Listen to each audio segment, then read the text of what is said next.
गांव का गरीब मूची भोला अपने पैसों के लिए सेठ मक्कर सिंह के पास पहुंचता है। सेठ जी, मैं राम हूं, जूते सिलने का काम करता हूं। पिछले साल आपके पास पूरे 5,000 रुपए जमा करवाए थे।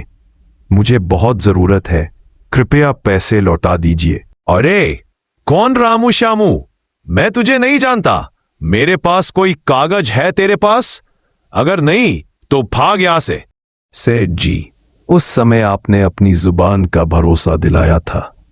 अब तो मेरा बच्चा भी बीमार है, मुझे पैसे दे दीजिए। वाह, झूठ बोलता है और बच्चे का बहाना बनाता है। भीमा, अरे ओ भीमा। सेठ जी, मैं लेग पीस खा रहा था। खा खा कर गैंडे जैसा हो गया है तू। ले जा इसे और ऐसी खातिरदारी कर कि दोबारा यहां ना दिखे। नहीं नहीं सेठ जी, मुझे जाने दो, मुझे जाने दो। मार खाकर भोला घर लौटता है। सुनिए जी, घर में ना अनाज बचा है और ना पैसा। अब तो एक वक्त का खाना भी मुश्किल है। ठीक कहती हो मालती, इस गांव में अब कुछ नहीं बचा। कल सुबह ही मैं दूसरे गांव काम की तलाश में निकलूंगा। भोला अपने बैग लेकर दूसरे गांव की तरफ निकल जाते हैं। भोला दूसरे गांव भरतपुर पहुंचता है।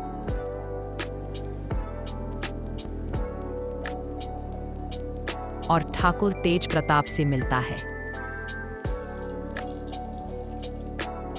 नमस्ते ठाकुर साहब, मैं लखनपुर से आया हूँ। हमारे गांव में अकाल पड़ा है, मैं काम की तलाश में हूँ। अच्छा भोला, तुम्हारे लिए काम तो है।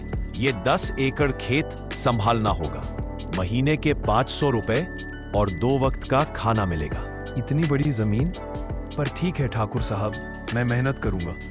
एक गुजारिश है, मुझे रहने को कोई झोपड़ी मिल जाए। ठीक है भोला, गोदाम के पास एक पुरानी झोपड़ी है, तुम वहीं रह सकते हो।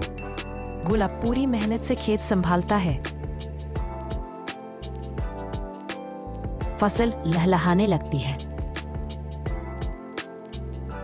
भोला, मैं तुम्हारे काम से बहुत खुश हूँ। आज से तुम्हारी तनख्वाह 1,000 रुपए होगी। धन्यवाद ठाकुर साहब। भोला पूरी मेहनत से खेत संभालता है।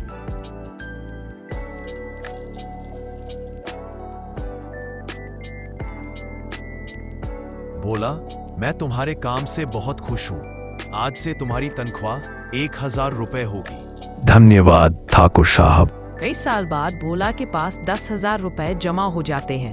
गांव में चोरी की घटनाएं बढ़ जाती हैं। सुनिए जी, ये पैसा घर पर सुरक्षित नहीं रहेगा। सही कहती हो, मैं ठाकुर साहब से सलाह लेता हूँ। भोला, पैसे सेठ मक्कर सिंह के पास रख दो। वो ईमानदार है और उसके घर पहरेदार भी है।